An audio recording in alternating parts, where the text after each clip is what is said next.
సరే, అలెగ్జాండర్ ప్రపంచాన్ని జయించడానికి వెళ్ళి ఎక్కడ రాజ్యాన్ని జయిస్తూ వెళ్తూ దగ్గరగా మన భారతదేశం దగ్గరగా వచ్చాడు.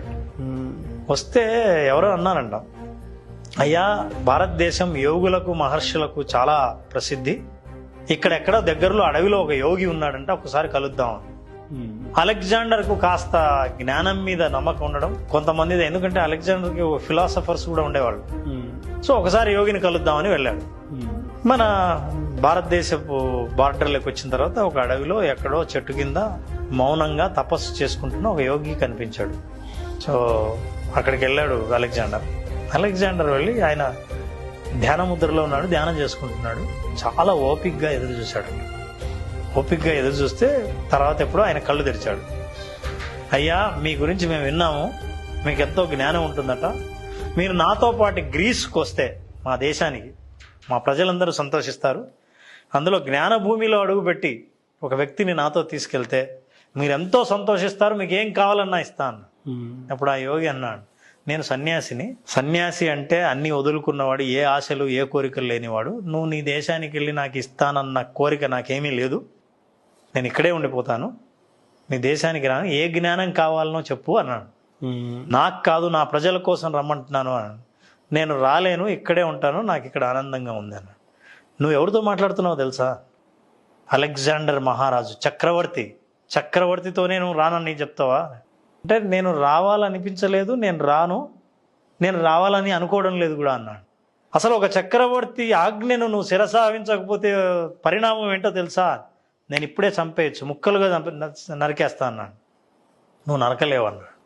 అసలు ఎవరితో మాట్లాడుతున్నావు? నేను చెప్పిన ప్రతి దానికి నువ్వు వ్యతిరేకం చేస్తున్నావు, అసలు నాకు అంత శక్తి లేదని నువ్వు ఎట్లా అనుకుంటున్నావు? నువ్వు చంపలేవు నన్ను అన్నాడు. ఎందుకు చంపలేను అన్నాడు.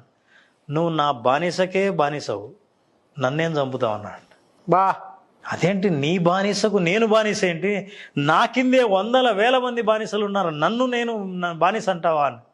అసలు ఏంటో చెప్పు, నీ బానిస ఎవరు, వాళ్ళ కింద నేను బానిస ఎవరు అన్నాడు. యోగిగా నేను కోపాన్ని జయించాను, కోపం నాకు బానిస, నువ్వు కోపానికి బానిస.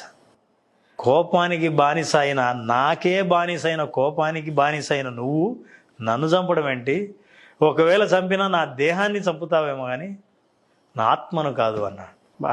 ఈ జ్ఞానం ఆయనతో మాట్లాడినది చరిత్రలో నిలిచిపోయింది. వాట్ ఎ పవర్ఫుల్ ఎగ్జాంపుల్ అండి. సో కోపం అనేది మనిషికి ఏ స్థాయికి వచ్చిందేమో, ఆయన పర్పస్ వేరు, చివరికి వచ్చింది ఏంటంటే మొత్తం రివర్స్ అయింది. ఆయన రాకపోగా ఈయనకి అవమానం జరిగి అలెగ్జాండర్కి అఫ్కోర్స్ ఒక కొత్త జ్ఞానాన్ని తెలుసుకున్నాడు.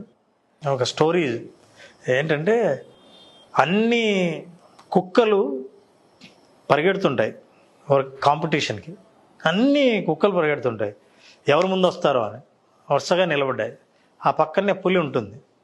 చేతనైతే నువ్వు మాకంటే స్పీడ్గా పరిగెత్తి చూపించు అన్నాయంట కుక్కలు అని. రెడీ 1 2 3 అని పరిగెత్తాయంట కుక్కలు.